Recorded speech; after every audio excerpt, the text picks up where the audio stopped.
Dibra është ndërtesë e Shqipërisë.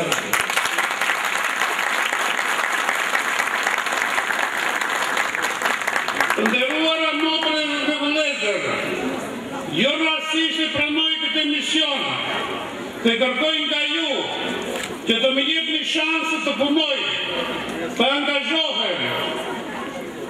Dhe punë e parë që duhet nisur në këtë mandat, Dibrës të rikthehet këtij bagazhi i madh historik, intimitet me vlerat e jashtëzakonshme.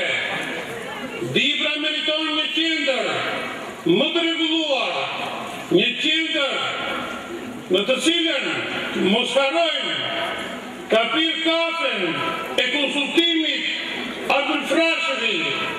Prandaj, patjetër ajo qendër duhet të marrë një pamje, duke i kërshituar klasikin në modernen, duke kërshituar dignitetin e dibranëve me ardhmërinë evropiane.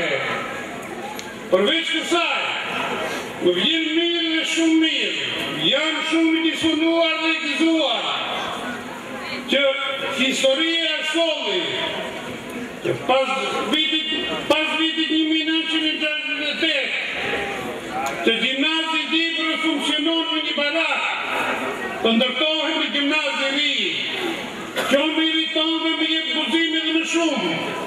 Para 120 vitesh, një hoxh, Said Najdeni themeloi shkollën e parë shqipe në Dibër. Një hoxh